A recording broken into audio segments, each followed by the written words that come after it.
People ask, how do we end narcissistic abuse? It's a good question, isn't it? But I don't think it's the first question we should be asking, because it's going to be hard to end what other people don't even recognize, what other people don't even understand. Unlike other forms of abuse, this masquerades as love, thrives out in the open, and often disguises itself as concern or even devotion. We've said many times here, narcissistic abuse doesn't leave bruises, doesn't generate police reports. It leaves confusion, shame, and self-doubt. It leaves women and men who once trusted themselves and trusted their instincts. They start to question whether they're the problem. So to even approach the conversation about ending narcissistic abuse, we need to talk about accountability. And we can't talk about accountability until we talk about awareness.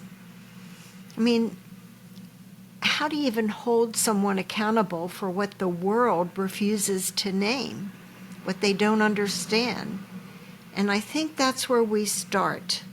Not with blame, surprisingly, not even with outrage, although I know we feel it. We approach it with understanding. Awareness, it sounds so simple, right? Until you're the one living in it. That's where Annie's story comes in, because what Annie lived through didn't look like abuse, not to outsiders anyway. I think it may have looked like love to people on the outside looking in. Annie remembers the first time she tried to explain it to someone. She and a friend were sitting in the car outside the grocery store discussing if maybe they could go out and get a bite to eat. And Annie was worried, and she told her friend, well, Santino tracks my mileage, and if the odometer doesn't match the errands, and her friend frowned and said, well, that's weird. Oh, he's just worried about you. Let's go out and have lunch. And they did. Annie, agreed with her, saying, right, no, he just worries about me. But later that night in their house, she felt something was off. Just the air felt thick and heavy. Santino was standing by the counter holding the receipt from the store. He didn't yell. He didn't have to. He held up the receipt, waiting for her to explain why it said 12:30 when she told him that she had left at 11:30. She felt her stomach drop. 15 years later, she would still remember that silence, how loud it was, how cold it was, how much it frightened her. It was the kind of silence that says, you belong to me. And the worst part was, back then, she didn't even know it was abuse. She thought it was part of being married. How crazy was that that's how it works? Because it's not the explosion that breaks you.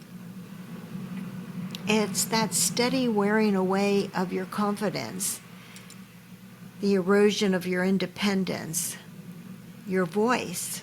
And because no one names it, you learn to ignore it, to dismiss it.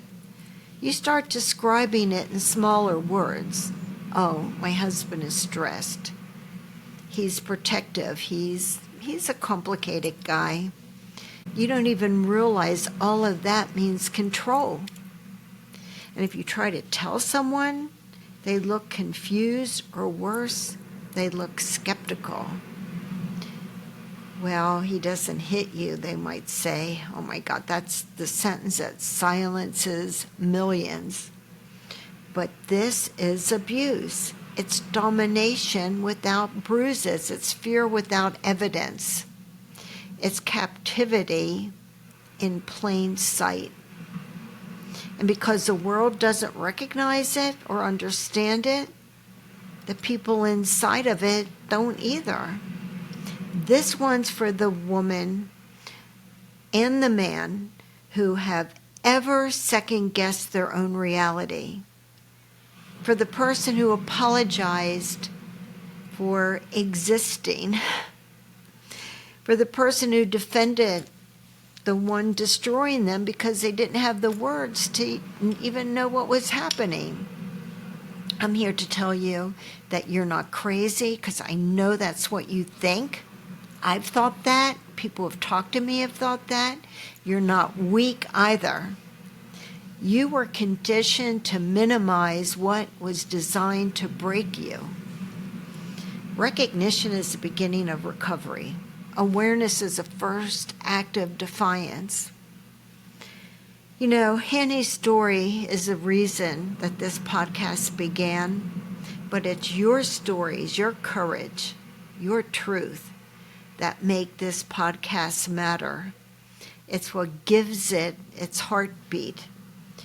This space, in my opinion, exists so you never have to feel alone in what you've lived through, because I know at some point you have or you still do.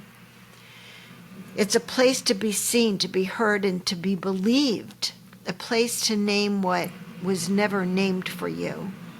Here we validate, we listen, we learn from one another.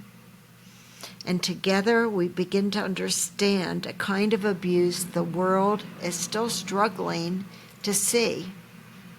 Because awareness is where change begins, and connection is how we sustain it. Yes, with each other. I'm Keil Hackley, attorney, author of the book Undercurrent, and your host here on the Are You Annie podcast. And until next time, know that I honor your truth, that you're not alone here. And please remember, you are stronger than you ever believed. You're a warrior against narcissistic abuse, and you're tenacious, and you're never going to give up on what's important to you or what you believe in. I just know it. Thank you for being here and for always showing up.